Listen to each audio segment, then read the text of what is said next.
Cyclops. Written by Henry Kuttner.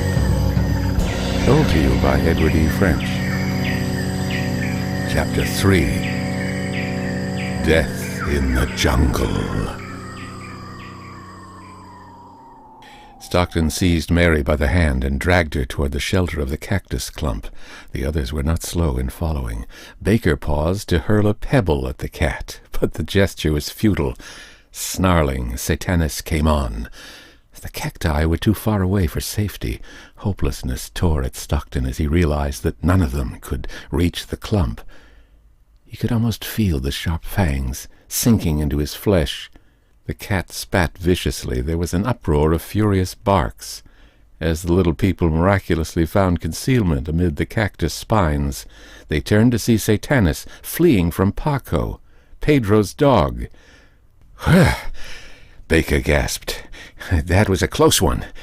Bullfinch regarded him somberly, tugging at his Van Dyke. There will be more close ones, he said with grim meaning. Every creature larger than a rat is apt to be a deadly menace. Well, what can we do? Mary asked. First, food, weapons, Stockton said. Then we'll deal with Thorkel and find some way out of this. The day dragged on, and Thorkel still slept. Satanas did not reappear.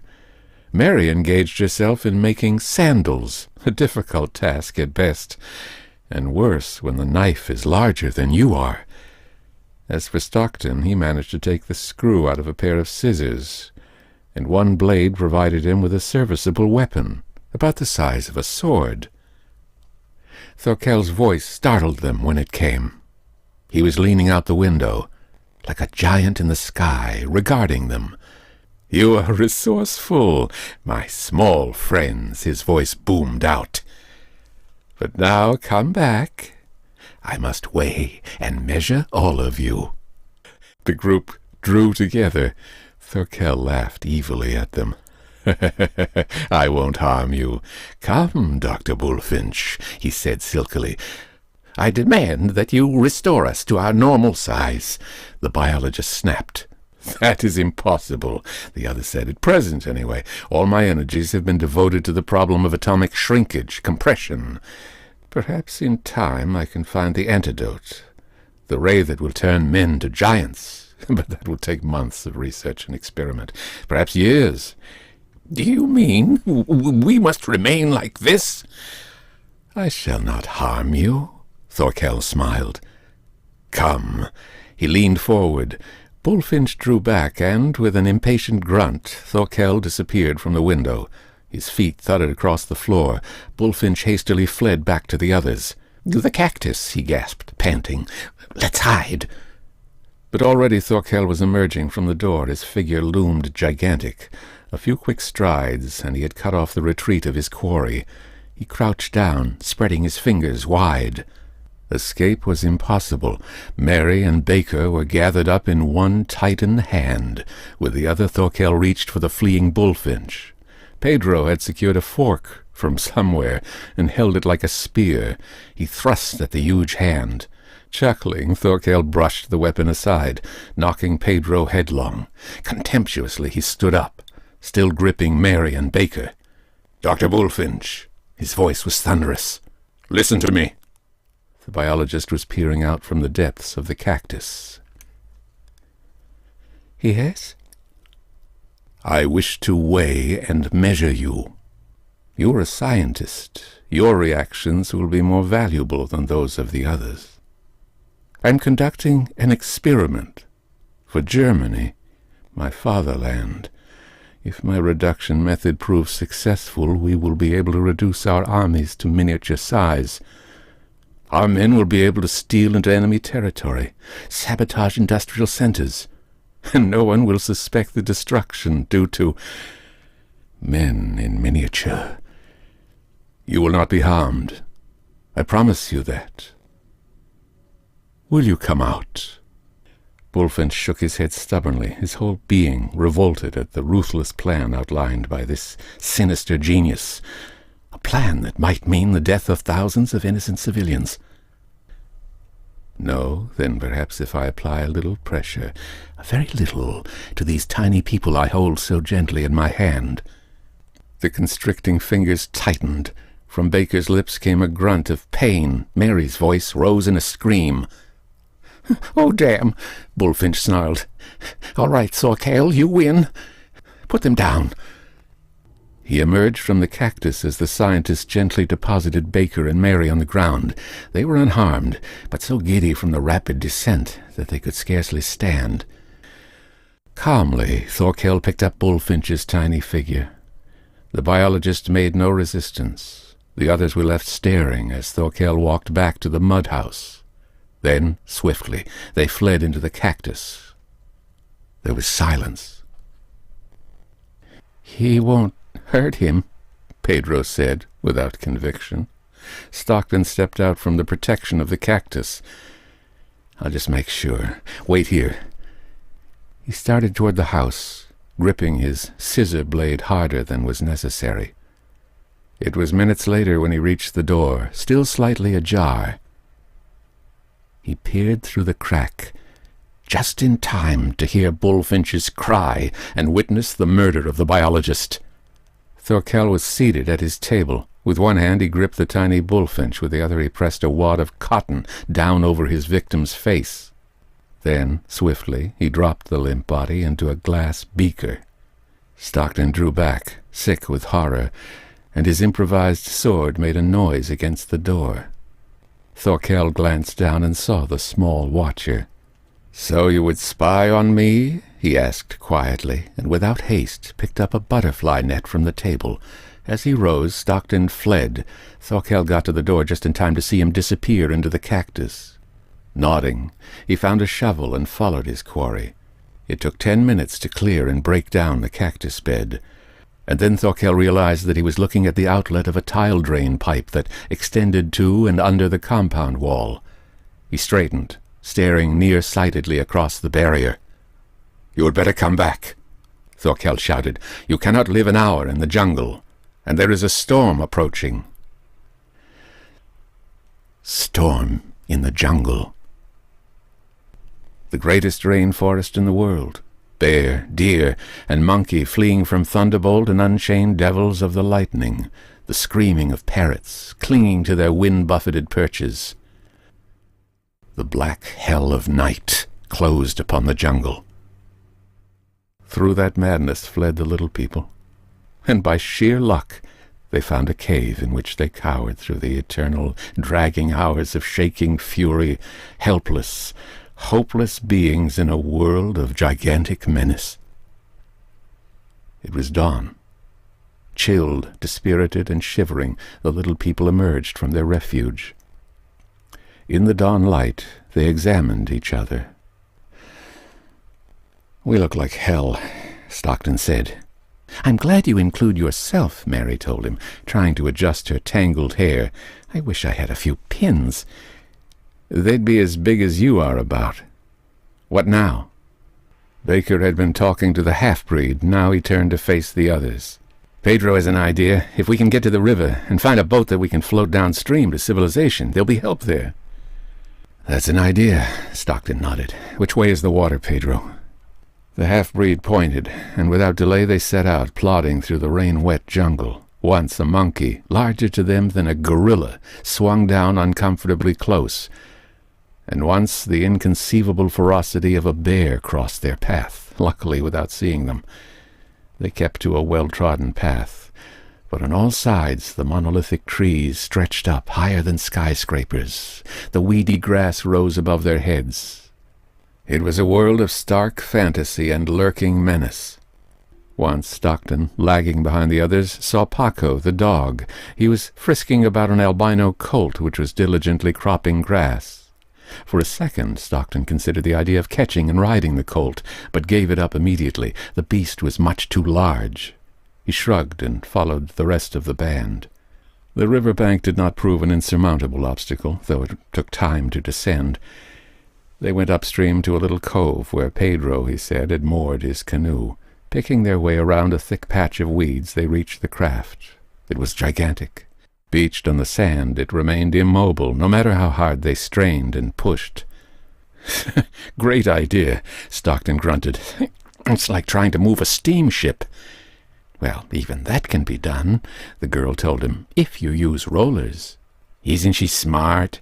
Pedro said with naive admiration. Well, we can cut bamboo. Sure, Baker joined in. We can rig up a lever and a windlass. It'll take time, but that's all right. It took even more time than they had thought. With their crude tools and the unexpected toughness of the plant life to tiny hands, it took hours, and the morning dragged on with little accomplished. Pedro lifted his head and dashed sweat from his dripping mustache. I hear Paco, I think, he said doubtfully. Never mind Paco, Baker told him. Lend a hand with this windlass. But Paco, he is a hunting dog. Dr. Thorkel knows that. If he... Time to rest, Stockton decreed, and straightened, rubbing his aching back. Mary, who had been toiling with the rest, sank down with a groan. She tossed her red-gold hair back from her tired young face. Stockton made a cup out of a tiny leaf and brought the girl water from the river. She drank gratefully. No use to boil it, the man explained. If there are any germs in the water, we can see 'em without a microscope.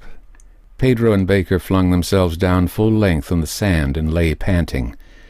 This is devil's work, the half-breed observed with conviction. If I live, I shall burn 20 candles before my patron saint. If I live, I'll kill 20 bottles, Baker said, but there's one guy I'd like to kill first. His face darkened. He was remembering Mira, the native girl, whom Thorkel had murdered so casually. And poor Bullfinch. What about you, Bill? Mary asked. He glanced at her. I know what you mean. Well, I wouldn't even make a good beachcomber now. I might go native with the field mice. Abruptly, Stockton turned to face her. No, I didn't mean that. This is pretty terrible, but it's shown me something. All this. He flung out an arm toward the towering grasses in the background. Wonder and strangeness, which we never quite realize, until we're small. I was a good mineralogist once.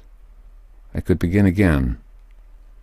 Remember those checks I tore up, Mary? I'm going to pay you back every cent they cost you. That's rather important to me now. He frowned. If we come out of this alive... In the distance, Paco barked again. Pedro stood up, shading his eyes with a calloused palm. It is Thorkel, he stated. He carries a specimen box, and Paco leads him. Damn, Stockton snapped. We've got to hide. Take to the water, to break the trail. No, Pedro said. There are alligators. He nodded toward the tall patch of grass near them.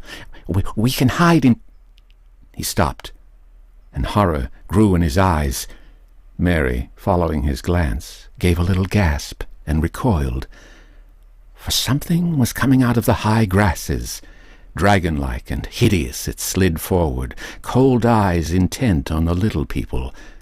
The sunlight gleamed on rough, warty scales. Only a lizard, but to Thorkel's victims it was like a triceratops, a dinosaur out of Earth's ferocious past. Stockton barely had time to snatch up his scissor-blade sword before the reptile rushed. He was bowled over by that blind charge.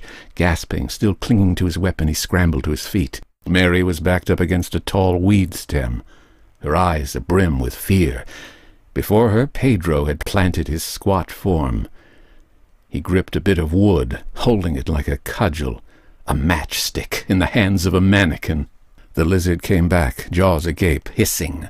Baker had found a sharpened splinter of bamboo and held it as a spear. He thrust, and the point glanced off the reptile's armored flank. The barking of Paco was thunderously loud.